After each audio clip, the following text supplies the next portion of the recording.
Sir రోజు పొద్దున్నే jogging కి వెళ్తారు కదా, ఈ రోజు కూడా అలానే వెళ్ళారేమో. కరెక్ట్ రాథోడ్. గతం అంతా మర్చిపోయినా కొన్ని విషయాలు సబ్ కాన్షియస్ మైండ్లో గుర్తుంటాయని డాక్టర్ చెప్పారు కదా. జాగింగ్ చేసే అలవాటు ఆయన మర్చిపోలేదేమో. ఆయన రెగ్యులర్గా జాగింగ్ చేసే ప్లేస్కి వెళ్తే ఉంటారేమో. నిజమే మిస్ అమ్మ, నేను అక్కడికి వెళ్ళి సార్ని వెతికి తీసుకొని వస్తాను. మీరు పిల్లలు ఇంట్లోనే ఉండండి. ఒక్క నిమిషం రాథోడ్. అమర్ని జాగింగ్ నుంచి మాత్రమే వెనక్కి తీసుకురా, అంతేకాని గతంలోకి తీసుకెళ్ళి పాత విషయాలు గుర్తు చేసే ప్రయత్నం చేయకు. అది అమర్ హెల్త్కి మంచిది కాదు అని డాక్టర్ చెప్పారు. గుర్తుందండి. మీరెవరూ కంగారు పడకండి, సార్ను క్షేమంగా ఇంటికి తీసుకొస్తాను. ఎవరో ఎవరికి ఎవరో ఏమో ఏమవుతారో, నీతో అక్కడ వరకు నిలిచేదెవరో.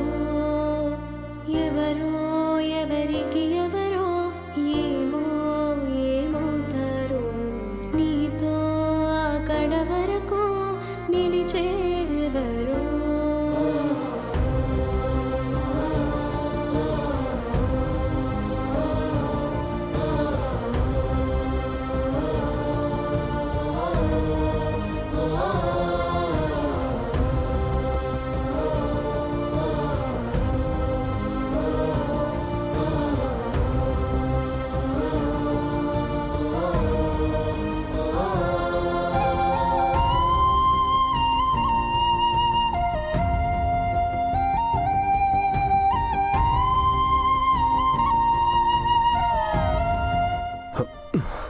నేను ఇక్కడికి ఎలా వచ్చాను, ఎక్కడికి వెళ్తున్నాను, నేను బయలుదేరిన ప్లేస్కి తిరిగి ఎలా వెళ్ళాలి?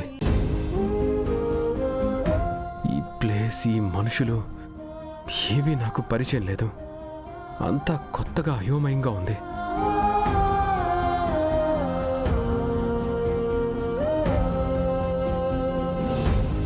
సారు రోజు ఈ రూట్లోనే కదా జాగింగ్కి వస్తారు.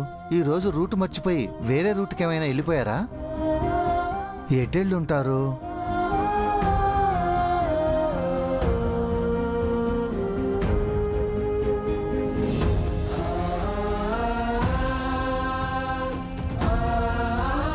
అమర్ సార్ నిజంగానే జాగింగ్కి వెళ్ళుంటారు మనోహరి. పిచ్చి చంబా, తన పేరే మర్చిపోయిన అమర్కే ఈ జాగింగ్ వాకింగ్ మాత్రం ఎందుకు గుర్తుంటాయి? అయితే సార్ తప్పిపోయినట్టేనా? మళ్ళీ ఇంటికి రారా? గతం మర్చిపోయిన వాడికి గమ్యం ఎలా తెలుస్తుంది? మరి ఇంత తాపీగా ఎలా ఉన్నావు మనోహరి? సార్ కోసం వెతకవా? అమర్ని వెతికి తీసుకురావడానికి రాతోడు వెళ్ళాడు కదా, కాసేపు వెయిట్ చేద్దాం.